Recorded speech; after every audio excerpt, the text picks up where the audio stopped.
Okay, so we've been kind of going back and forth to the forge ship, seeing which things we can build. And what we really want is these, not legendary, these epic armors and weapons. Now, the weapons are good, don't get me wrong. Like I say, though, you really want to focus on getting defense and HP early on. With Tier 2, it really scales nicely early game. It takes a fair amount of food, and then you need the jetpack and the jetpack Mark II. It takes 2 of these to build the induction exoskeleton. I don't have either one, so I'd have to craft that. So I just go down the cascade of what it would take to build it.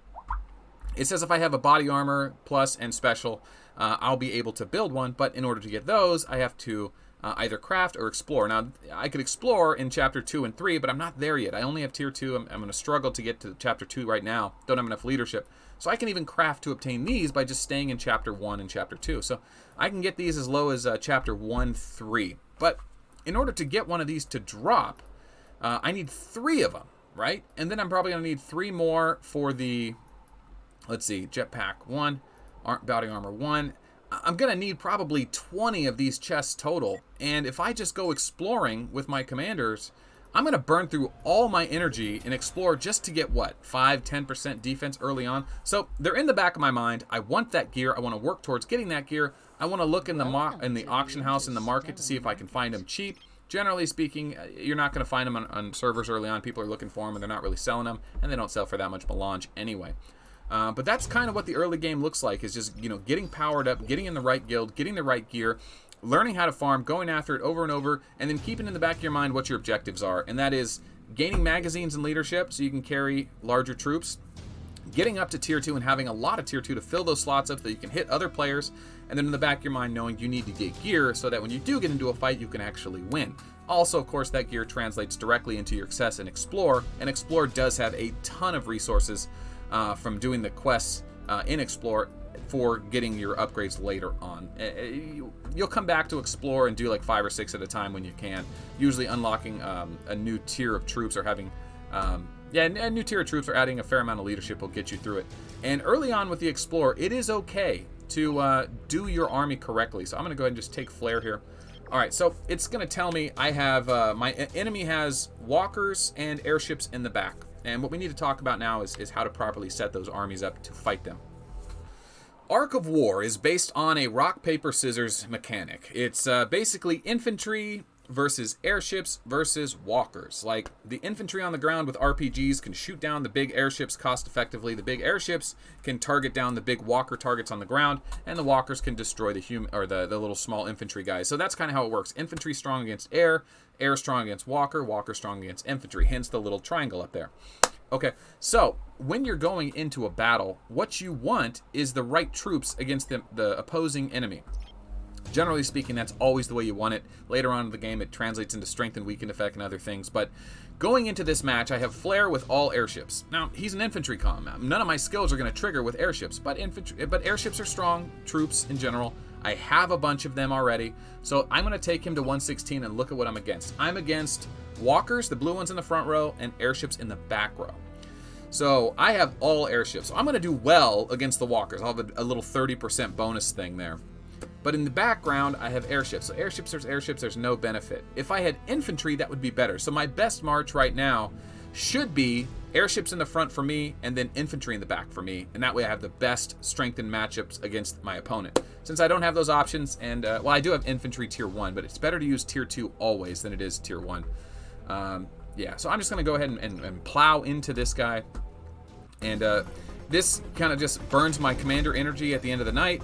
And also starts getting me that gear towards, crafting the pieces I want, as well as unlocking the quests to get a fair amount of research, or a fair amount of resources to unlock my leadership. My tech and my building. So that's still the main goal, right? It's still making sure you can get your bridge to level 10. And what do you need, right? We keep following those red arrows.